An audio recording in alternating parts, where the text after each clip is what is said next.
Axiata Group and Norway's Telenor Group are in talks to merge their operations in Asia to create a telco and infrastructure company serving close to some 300 million customers in 9 countries.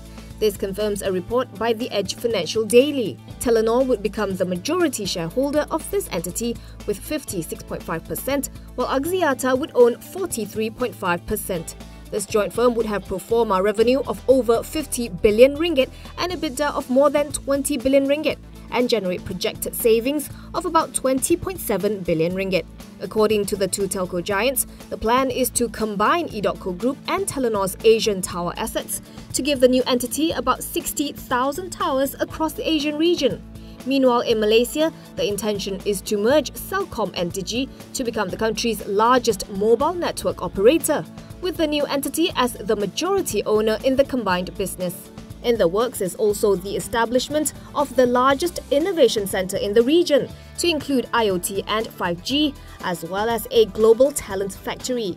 The company will be listed on Bursa Malaysia, as well as an international stock exchange. The deal is expected to be completed in the third quarter of 2019.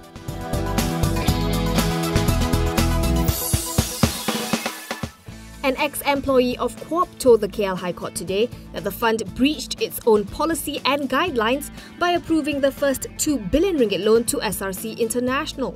The 2 billion ringgit formed part of the total 4 billion ringgit KWAP eventually loaned to the Finance Ministry subsidiary. KWAP's former Assistant Vice President Amirul Imran Ahmad testified the breach of policy took place when the loan amount exceeded SRC International's shareholders' equity limit. This is because its shareholders' equity amounted to 1 million ringgit versus the 4 billion ringgit financing facilities approved by KWAP. Amirul Imran also said KWAP's policy and guidelines prohibit the fund from investing in the form of loans more than 10% of its domestic fixed income investment allocations. Among others, Amirul Imran also said that the 4 billion ringgit loans were among the biggest he's witnessed KWAP approve.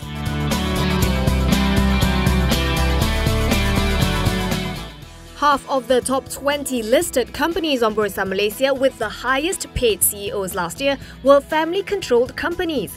According to the Securities Commission, the top 3 companies with the highest paid CEOs were Genting, Genting Malaysia and Sapura Energy. This was based on the Commission's inaugural Corporate Governance Monitor 2019. Tan Sri Lim Kok Teh, who is the CEO of both the Genting companies, is at the top with a collective payout of 248.6 million ringgit in 2018. Meanwhile, Sapura Energy head honcho Tan Sri Shahril Shamsuddin earned 71.92 million ringgit. Overall, 81% of CEOs were paid 10 million ringgit or less in 2018. According to the SC, the median CEO remuneration ranged from 1 million ringgit to 7.98 million ringgit across 13 sectors. The top 3 sectors with the highest median remuneration for CEOs were telecommunications and media, followed by financial services and then utilities. Real estate investment trusts recorded the lowest median for CEO remuneration.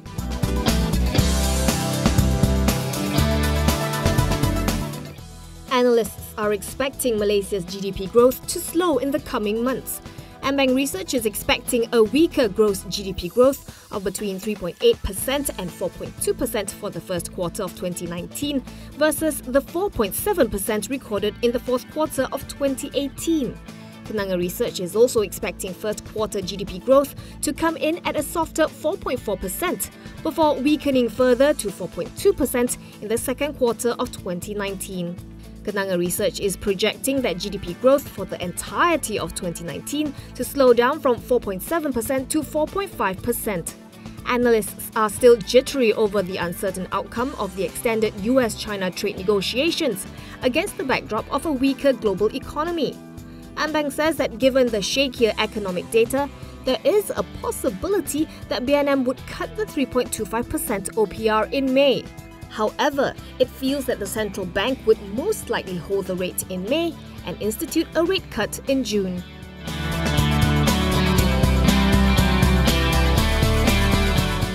The government has yet to receive any viable proposal to turn around Malaysia Airlines.